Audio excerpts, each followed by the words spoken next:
قرآن سنیا مقدر بدل گیا ہے، قرآن سنیا تے نیت بدل گئی ہے، قرآن سنیا تے اللہ پاک نے مقدر ہی بدل دی تعبیریاں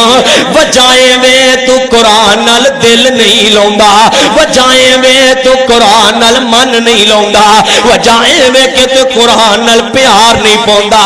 آج بھی قرآن دل لا کے پڑھے نا، قرآن تیرا مقدر آج بھی بدل سکتا ہے، قرآن آج بھی تیرے دل وچوں گناہاں دی نفرت پا سکتا ہے، قرآن آج بھی تیرے دل اندر مصطفیٰ دا پیار پا سکتا ہے، قرآن آج بھی تیرے دل اندر اللہ پاک دی محبت پا سکتا ہے، قرآن آج بھی تیرے دل اندر گانے قوالیاں دی نفرت تیرے دل وچ پا سکتا ہے، قرآن آج بھی تیرا ایمان زندہ کر سکتا ہے۔ لیکن بڑے افسوس نال کہاں گا کلا بل ران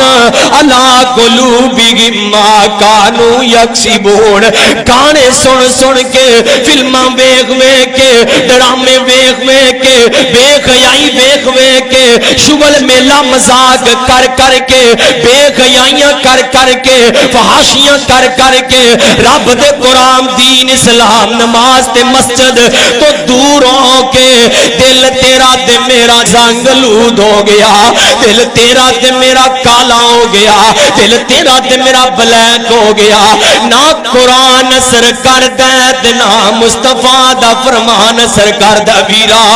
آج رب دے سامنے جھک نکال اپنی اکھاں چوں اتھرو، مالکا میں تے واقعی میرا دل مردہ ہی ہو گیا، اللہ مینوں پتہ ہی نہیں چلدا، قرآن پڑھیا جا رہا ہے، قرآن میرے دل تے اثر ہی نہیں کردا، مینوں قرآن دی لذت ہی نہیں ملدی، مینوں قرآن دی روحانیت ہی نصیب نہیں ہوندی۔ او ویرا ورنہ اے قرآن نہ جڑا قرآن پاک خدا دی قسم اے قرآن تے بیماراں لئی شفا ہے، اے قرآن تے دکھیاں لئی انہاں دا سکون ہے، اے قرآن تے رولدیاں واسطے رحمت ہے، اے قرآن تے بھلیاں واسطے ہدایت ہے، اے قرآن لا دی رحمت نال پوری دنیا دے ہر مسئلے دا حل قرآن پاک ہے۔